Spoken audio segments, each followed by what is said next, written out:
Please welcome to the stage, Cyndi Freeman!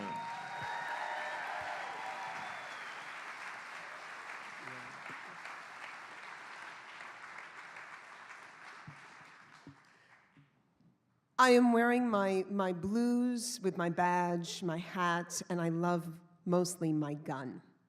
The gun on my hip, it makes the belt really heavy, so it's snug like a hug, and it's always there. Now, I'm in a diner, and it looks like every police officer in Boston is in this diner, and I'm trying to make myself to the front door. I can hear a conversation to my right. It is a good-looking guy and the police chief is saying, "Spencer, you're my only hope." And the director yells, "Cut!" And Spencer, AKA Robert Urich, AKA Spencer for Hire, turns in his chair, grabs the hat off my head and yells, "Keep away!" And a huge game of keep away is happening with everybody on the set again. I am an extra on Spencer for Hire, and it is the best job I've ever had in my life. I am 22 years old, it's 1987, and this, I don't know if I should laugh or if I should just be grabbing for it, but I'm just smiling and giggling because, you know, it's the 1980s and sexual harassment is something you can still enjoy. I love this job, and it's not just that, I'm actually working, I know I'm an extra, I know you're jealous, but it's not that I'm just working on like a Hollywood movie, but it's mostly the fact that nobody on this set is my crazy ex-boyfriend. Nobody. And nobody on the set knows about my crazy ex-boyfriend. So while I'm on the set, that drama does not exist. And so I never want to leave this set ever. And because I love being there so much, they also kind of love me, and it's this sort of like love fest, like I'm actually like the mascot almost of the set. Robert Urich loves me. When I walk on, the Teamsters are like, "Cyndi!" The casting agent has actually said they have asked for you every day. I've never heard anything. What are you doing? And what I'm doing is simply, I'm just really happy to be there. And the irony in all of this is the fact that Spencer for Hire is my crazy ex's favorite show. And so it is not lost on me that the place where I'm finding solace from him is his favorite show in time. If we were walking through Boston when we were in college, we would walk through Boston, we would see the sets where they would be filming, and like the day would be over. Like anything planned would be gone, because all he wanted to do was watch them film and look for his hero, Robert Urich, you know? And we were in a comedy troupe together, it's where we met, and he would always write like Spencer for Hire sketches where he would play Spencer. And Sam was the funniest guy I'd ever met. And that says a lot because it was the 1980s and I was fledgling open mic stand-up comic at the time. And that was Boston when stand-up was king.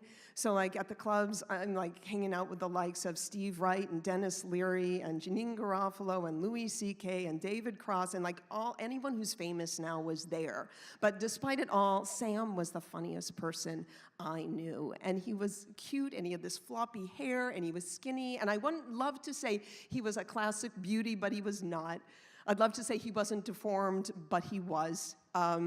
He was blind in one eye, and this is because he had surgery as a child. He'd had a tumor removed, and he had gone blind, and so one eye was like pale green, and the other was brown.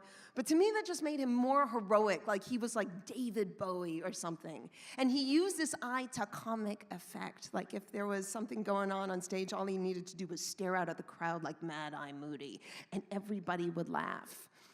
And he was sweet, and he was like thoughtful, and because he had faced death and kind of won over it, he was like the only kid I knew who talked about life being a blessing, and I was just so enamored. And one friend was like, "Who do you think is cute?" And I was like, "Sam." And the next day, Sam was in my face at the cafeteria saying, "I hear rumor you have a crush on me?" And I looked at him with my heart beating, and he wasn't frowning. Maybe it was a good thing. And I went, "Yeah." And like Grover from Sesame Street, he flipped his hands going, "Whoa!" And then he put them down and said, "Just had to get that out of my system. We should do something about that." And just like that, he was mine. And he was really kind. And we were both virgins. We were both like late bloomers. And God, I just remember this one night, our final night in the dorms right before I graduated. My roommates are gone, and it's me and him. And we're just fooling around and almost getting there and not getting there and giggling. And it's like we understood, like we were navigating it slowly. We never slept. And the sun came up. We had a view of the Charles River. And the two of us watched the crew boats go by, just like banging into each other and funny voices saying, stroke, stroke, stroke. I was the luckiest girl ever. So the summer came and we were gonna move in together in this artist collective. It was like 9 people in a 3-bedroom apartment, all from the theater department. We were kids, we were broke. It was great, we knew everybody. We moved in. He was coming back to school the next year, but was gonna stay in Boston just for me for the summer, and I was gonna move on and become a stand-up comic. Well, about a week into it, we're sitting on the couch, and he's kind of sad, and I don't know why, and I say, "What's up?" And he's like, "I don't have a good feeling about this summer." I'm like, "What does that mean?" And he says, "I just don't have a good feeling about this summer." And just like that, he was crazy. Just like that, like overnight. It was Jekyll and Hyde. And the first couple of days, I didn't really notice it. He just was really kind of somber and like didn't really have much to say. But then we got in our first fight because I got my first stand-up comedy paid gig, and I was so excited. And he was like, "Well, what about me?" And I thought it was a joke. And I'm like, "Well, what about you?" And he's like, "Well, didn't they want to book me?" And I'm like, "Well, they barely know you. I've been doing this 4 years. You've only done it 3 times because I made you. They don't know you." And he was saying, "Well, you should tell them about me." And I was like, "All right, the point is what you're doing right now is really inappropriate. The correct response is you're happy for me." And he was like, "Well, I'm not saying I'm not happy for you, but if you cared about me, you would get me that gig." And I didn't know what to do about this except for call my girlfriends and go, "What?" And they were all just like, "I don't know," because we were all 22 and none of us knew what to do, right? So I go and I do the gig, and I'm staying out late with my comic friends because it went great, and I call just to say I'm late, and I get a roommate on the phone, and they're like, "You gotta come home, he's gone crazy," and I don't know what this means, and I get there, there's a broken chair in the kitchen, he's lying on the futon on the floor, and I'm like, in our bedroom, and I'm like, "Sam, what's up?" And he won't look at me, and he rolls over and stares at the wall, and the roommates, the female roommate who the lease is on, pulls me aside outside on the porch, and she's like, "We asked him to do dishes." He's like, "I don't do dishes, that's women's work." And he said this to like an out and proud lesbian. And she said, I took offense to that. I told him if he didn't do dishes, he could leave. And he said, "This is how I do dishes." And he went over to the kitchen and just started smashing the dishes. And when there were no more dishes, he grabbed the chair and just broke it. And she said we were in unison. We're all like, "You're out." And she's like, "He is out. I have known him for 3 years. I don't know what this is. This is crazy. This is like certifiable. He cannot, you can say he is." And she was like freaking out. I'm trying to calm her down. And she's like, "I've never said this to anyone, but you have got to dump him." I had only been living with him for like 10 days at this point, and I just didn't know quite what to do. We found him another apartment, and then 2 days later, the booking agent is like, "I got a call from your boyfriend. Yeah, he told me that I'm an idiot for not booking him, and that I'm a fuck-up and an asshole, and that he has more talent in his little finger than you have in your whole body. Who is this guy? And you need to dump him." And I did. I went home, and I dumped him. And he just cried, and he just sobbed, and he said the magic words, "I don't know why I'm doing this. I don't know what's wrong with me. Please don't leave me. Please help." So I didn't leave him, and then 3 weeks later, he broke up with me, saying that I was the reason for it all, and then he was committed to a mental institution where he begged me back, and I said no, and then he starts leaving messages on the machine saying it's all my fault. Then my friends start calling me once he's back in college and out of the mental institution, telling me everything he's saying behind my back about how I'm frigid and how I am probably a lesbian, and I'm trying to be empathetic and saying it's the mental illness speaking, and please don't tell me any more of this, but this is all they want to talk about. So I'm like, I stopped talking to them. And the piano bar that I hang out at, he starts hanging out there and glaring at me, so I stop hanging out there. And then finally comes that night, I'm at the comedy club, I am 30 feet from the stage, and he has started putting his name in the hat, he gets picked, and the jokes are, my girlfriend, well, kissing her was warm and fuzzy because of the mustache. And she sucked. Well, she didn't suck. Well, actually, she didn't suck and she didn't swallow, and that's the problem. And he's saying this all in front of all of these comedian friends that I don't really have anymore because everything he's done, they've kind of distanced themselves. And the booking agent's there, and I feel eyes on my side, and I turn in, it's an 18-year-old Louis C.K., and he's looking at me with pity, and he's just like, I'm so sorry. Anyhow, the next day I'm in my therapist's office, and I am just in tears. I am just sobbing, and I am just crying, and I am inconsolable. And she's like, it is just too toxic. You know, he knows where to find you, and he's trying to get to you. Just like, don't go anywhere where he knows to find you. There has got to be something. Boston's a big town.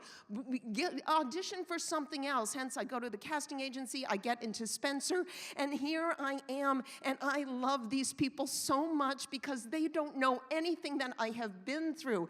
And the only thing that makes this sweeter is the fact that he has ruined everything for me, and I no longer have sympathy for him, but I own his goddamn show. It is my show.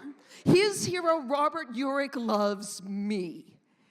And the only thing that would make this sweeter, that could fix this even a little bit, is for him to know it.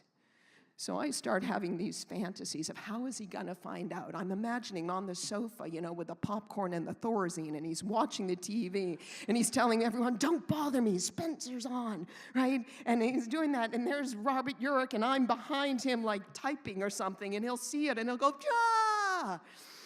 So I'm having these sort of like really just passive revenge fantasies when one day the car that just drives us to the next set drops us off in front of the theater arts building of Emerson College. And it's a Wednesday, and I know there's like, he has a class in there, and the set, it's a car with bullet holes. It's right across the street from the theater arts building, and the craft services table is like right up against the theater arts building, right? And I'm just like, it is my chance. And I start positioning myself by the craft services table, so like as he comes out, if he's in there, he will see me. And other kids come out, I know, and I'm like, hi, and I don't talk to anyone, I'm working, right? And I'm just like waiting for him, and the director, he sees me, and he goes, hey, Cyndi, have a seat. And I'm like, what? He goes, oh, just, have a seat. I'm like, I can't take your chair. And he says, have a seat. And he takes me, guiding me like a princess by the hand to the actual director's chair. So I am sitting in the proverbial director's chair with a Diet Coke in my hand when I see him, Sam, come out the door and down, and oh, it's a set of Spencer. And he is so excited, and you can see it. I'm just waiting. And he's looking for Robert Urich, and he's not seeing it, and then he sees me. And I see him. And I toast him, and I take a sip, and I tip my policewoman's hat. Because no matter what he's done, I am happy, and he has lost, and I have won. Yeah.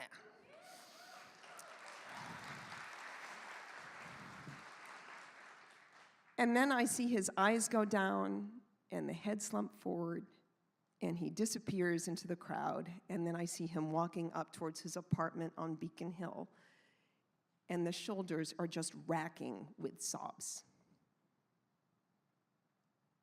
I have won, and I have broken the mentally ill boy. And it hasn't fixed anything, because there is no fixing it. There's no making this better except for if he got healthy. And he has all of these excuses for why he is the way he is. There's medical reasons, there's medication they're putting him on. And me, I have no excuse for this little action that I have done, except for I'm just being a dick. Thank you.